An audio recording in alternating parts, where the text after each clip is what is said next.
এই ছেলেটি তার প্রেমিকার বাড়ির বাথরুমে লুকিয়েছিল। ঠিক তখনই মেয়েটির মা বাথরুমের দিকে হাঁটা শুরু করেন। এটা দেখে আহানা তাকে থামানোর চেষ্টা করে, কিন্তু ততক্ষণে অনেক দেরি হয়ে গিয়েছে। ওর মা জিজ্ঞেস করে বাথরুমের মধ্যে কে রয়েছে। তখন আহানা তাড়াহুড়ো করে বলে আমার বান্ধবী সোয়াতি। তখন তার মা তাকে বলে তাড়াতাড়ি বাইরে বের হতে। এটা শুনে আহানা সঙ্গে সঙ্গে সোয়াতিকে ফোন করে সবকিছু জানায় এবং তাকে একটি ভয়েস পাঠাতে বলে। তারপর সেই ভয়েসটা বাথরুমে থাকা হাঁসকে পাঠিয়ে দেয়। সে তখন মোবাইল হাতে নিয়ে কাঁপছিল। এরপর সে ওই ভয়েস নোটটি চালু করে আর বাথরুম থেকে সোয়াতির কণ্ঠস্বর ভেসে আসে, যার ফলে আহানার মা বিশ্বাস করে নেয় যে ভেতরে সোয়াতি রয়েছে।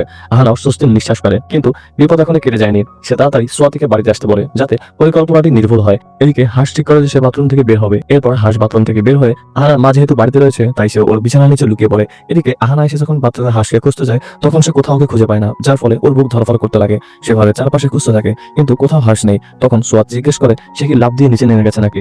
এমন সময় আহানা তার বিছানার কাছে অস্বাভাবিক কিছু দেখতে পায়, তাই সে বিছানা উঁচু করে দেখতে লাগে ভিতরে কি রয়েছে। আর বেড উঁচু করে দেখতেই সে হাঁসকে ভিতরে লুকিয়ে থাকতে দেখে। তারপর তারা তিনজন মিলে হাঁসকে কিভাবে বাইরে বের করবে সেটার পরিকল্পনা করতে লাগে। তখন হাঁস সেখান থেকে বের হওয়ার একটা আইডিয়া ভাবে। ও ঘর থেকে বের হয়ে বারান্দায় যায় আর নিচে নামার চেষ্টা করে, কিন্তু এই ভবনটি বেশ বড় ছিল, তাই হাঁস ব্যর্থ হয়ে আবারও ফিরে আসে। পরবর্তী পার্ট দেখতে ভিডিওটিতে একটি লাইক দিয়ে চ্যানেলটি সাবস্ক্রাইব করে আমাদের সাথেই থাকুন।